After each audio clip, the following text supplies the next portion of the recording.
Welcome to this depth dive.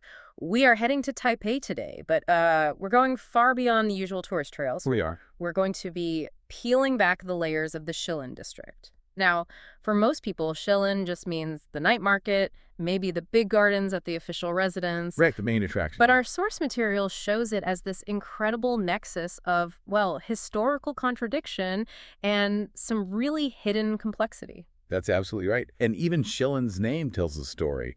It originally comes from the Ketagalan term Paziran, which means the land of hot springs. Oh, interesting. Yeah, so it's always been a place defined by its resources and, its identity. It was never just one thing. It was simultaneously the peak of colonial modernity with its water systems. Okay. It was also a really contested site of ethnic crisis at a place called Zhishanyan, and then later it became this impenetrable fortress for the highest political power in Taiwan. So our mission today is to give you a shortcut to understanding all of that. We're going to unpack 5 core historical narratives, 5 slices of time, really. And through them, we'll show why this area is just a gold mine for anyone interested in deep cultural exploration. Exactly. And we want to highlight not just the facts, but the actual hidden gems you can still walk through and the reflections they really force on you. So let's jump in. Let's do it. Okay, so let's start at the very foundation. The origins of Shilin, it was called Buzalon back then, rest on this remarkably intentional, planned city design. By a local elite, a man named Pan Young King, during the Qing Dynasty. And you're right, this wasn't just some random settlement that grew over time. It was Shilin New Street. The sources describe it as small but complete in all its organs. So what made this design so ingenious? Well, he's functional genius married to some very pragmatic defense. Pan Young King made sure the layout, which centered on commerce and his own family's compound, was totally self-sufficient. But the defensive part is what's really fascinating here. It is. The plan for Shilin New Street was specifically engineered for protection. Protection against theft, against general disorder, which was, a constant threat in a frontier society back then. And a key part of that defense was water, right? Absolutely. He engineered 2 canals. They were known as water barriers, or shuidong, and they ran along what are now Wenlin North Road, 101 Lane, and Danan Road. So not just decorative moats. No, not at all. They had a dual role. They allowed boats to bring goods right into the commercial center, but they also acted as this physical protective barrier. It made the whole settlement much harder to sneak into at night. So it basically turned the town into a defensible island. Essentially, yes. Yeah. Water for transport, for commerce, and for defense, all in one. And at the very heart of this entire system was Pan Young King's own home, the Panyuanji ancient house. It was the symbol of everything. Yes. It stood for 128 years as the literal and figurative centerpiece of that blueprint.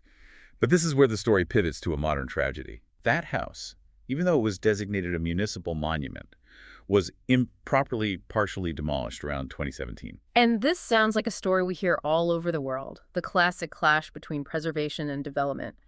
What was lost here beyond just the building? The loss was the architectural anchor for the entire original plan, the whole thing.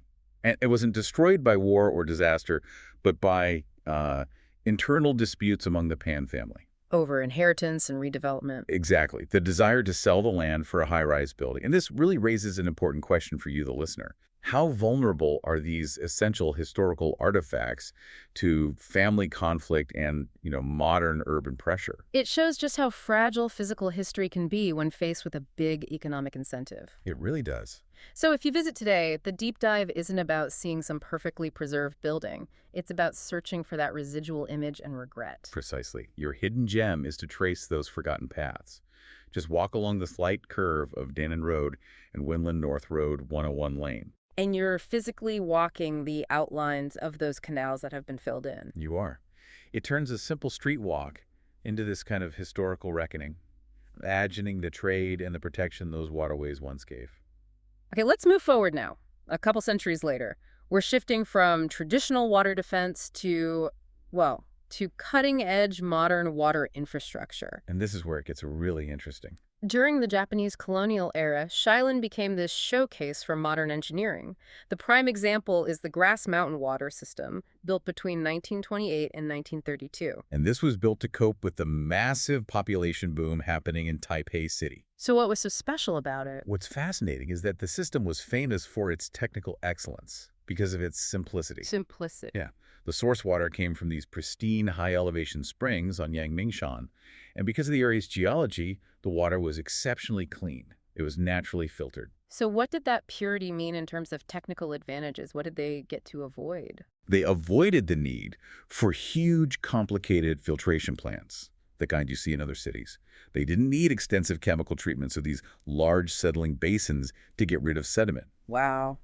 The water just needed basic disinfection. It saved massive resources and made the system incredibly efficient. And this purity, it was a source of immense technical pride for the colonial government. And you can actually see that pride, right? It's physically there in the Yuanshan Water Reservoir Complex. There's an aeration tower with the phrase, "Woo-hoo," inscribed on it. Living waterhead. Living waterhead. Exactly. And that inscription from 1931, it signifies not just a technical win, but a sense of colonial mastery over this life-sustaining resource. It was a tangible marker of Taiwan's modernization. And this leads to a really strange connection between engineering and belief. Hmm. The Yuanshan Water Shrine, a Shinto shrine built in 1938 right next to this modern water complex. Yeah, we call this the sarcastic coexistence of modernity and serenity. Sarcastic, I like that. Well, the sarcasm is that while the colonial government was using rational, empirical science to manage the city's lifeblood, they still felt this political or maybe spiritual need to install a Shinto shrine. So trying to merge modern progress with the traditional reverence for water gods. That's the idea. And that juxtaposition, that's the hidden gem. The site is right across from Jiantan MRT station. Super convenient, but it's remarkably quiet. Almost no one goes there. You can just step off the subway, walk a short distance up some concrete steps, and you're instantly in this secluded, time-forgotten spot. And you're appreciating where science met ritual. It's a perfect, peaceful, urban escape that's rooted in the city's foundational history. Okay, now we need to pivot to 1895. This is a key flashpoint in Shilin's history, the Zhishanyan incident. Right, an armed resistance that targeted staff of the Japanese Language Institute just after the Japanese occupation began. And the sources are clear. The resistance was rooted in the participants' deep love for the culture of the motherland, a rejection of what they saw as assimilation education. Exactly. It was bloody, it was immediate, and it was culturally charged. But the historical significance of this event isn't really its singularity, it's plasticity. It's plasticity. What do you mean? I mean, how it was remembered and how that memory was shaped. It changed drastically depending on who was in power, who was telling the story. Okay. So during the colonial era, the 6 Japanese teachers who were killed were immediately memorialized as martyrs, martyrs for education. And then after the KMT government arrived post-war, that narrative completely flips. Completely. In 1958, the KMT put up this massive monument, the Zhishanyan incident stole, and it explicitly praises the attackers. They were elevated to the status of Yimin. And that term, Yimin righteous citizens or patriots, that's a really critical term, isn't it? It carries a lot of political weight. It really does. It's a title that's historically given to people who rise up to defend tradition, usually against foreign rule. So by branding the anti-Japanese fighters as Yimin, the KMT was using a very powerful historical tool. It wasn't just reinterpreting history. No, it was a deliberate act of political revisionism. They were weaving the story of local resistance into their own narrative about national integrity. It helped legitimize their rule. Establishing an unbroken line of Chinese patriotism. Right. Against foreign invaders. It makes Zhishanyan this key educational space for understanding what the sources call the fluidity of history. And the political manipulation of memory. You're forced to ask, were these figures bandits fighting the state, or were they righteous citizens defending their culture? And the answer depends entirely on the historical frame you choose to adopt. So the hidden gem here is really a critical thinking path. A path. Yeah, you have to examine the multiple monuments on the site, the Japanese-era shrines, the KMT-era stele, and really interpret the political motives behind why each one was built. It turns a scenic hike into an exercise in historical forensics. Moving into the modern era now, post-1949. This is when Shilin gets its most recognizable modern function, the Shilin Official Residence. The primary home, and really the ultimate power center for President Chiang Kai-shek for decades. And the architecture itself, it just screams the political reality of the Cold War. It really does. Every key building, the main residence, a place called Kaji Hall, the barracks, was painted in this uniform, very specific shade of military green, Monglasei.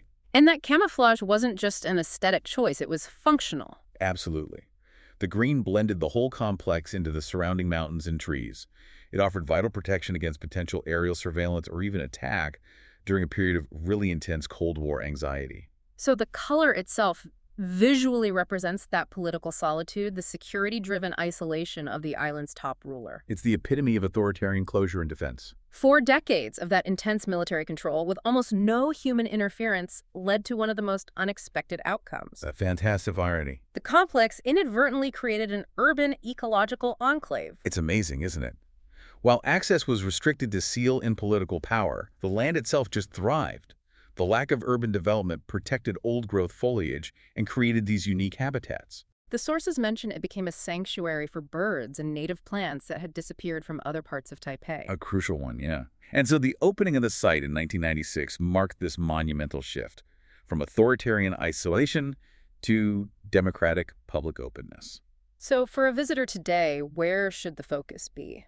I'd say focus on 2 contrasting elements. First, visit the simple single-story Kai Hall. It's not grand, but it was where the Qing family gathered for their private life. Important family rituals, their Sunday worship services. It was their quiet, private sphere. And the second element? The second is to observe the contrast.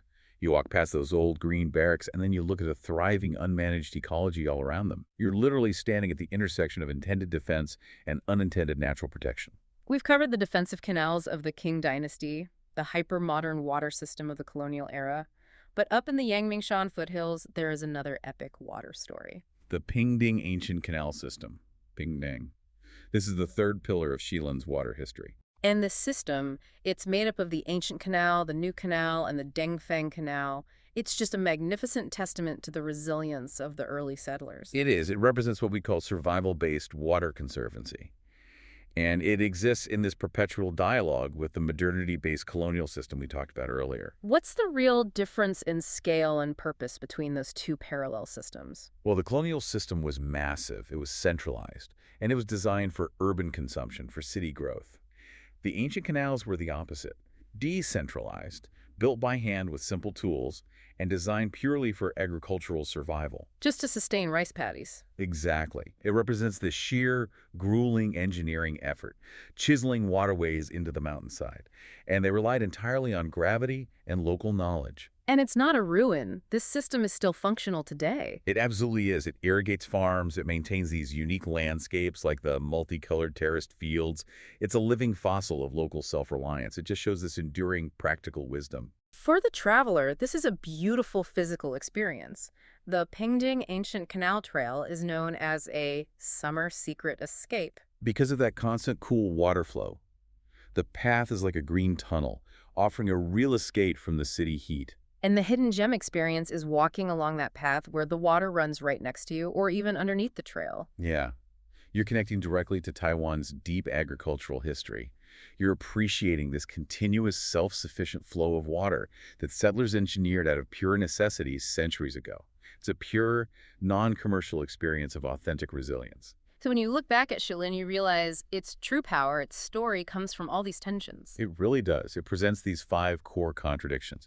You have the cleverness of the Qing planning versus the irreversibility of modern loss. The purity of the modern colonial engineering versus the serenity of silent worship at the shrine. Then the ambiguity of those historical figures at Zhishanyan, were they patriots or bandits? And the visual isolation of political power versus its completely unintended ecological benefit. And finally, the endurance of that traditional decentralized water wisdom versus the central efficiency of the modern supply. That's it. The true value of this deep dive is realizing that the real hidden gems aren't just quiet spots. They're these complex spaces that force you to reflect on these cultural, political, and survival struggles. You're walking through 5 different eras of layered history, all right there on the northern edge of Taipei. So, to leave you with a final provocative thought, reflect on this. Shilin's history is fundamentally a history of water. You have the monumental centralized colonial system, and then you have the traditional decentralized self-sufficient Pingding canals. Both are still vital today. So what historical responsibilities do the citizens of Taipei inherit when they have to manage these 2 parallel and contrasting water legacies? It's a huge question. One is this large-scale, politically significant system, and the other is these traditional community-driven channels. It's a question of resources, of infrastructure preservation, and ultimately what the future priorities for the city are.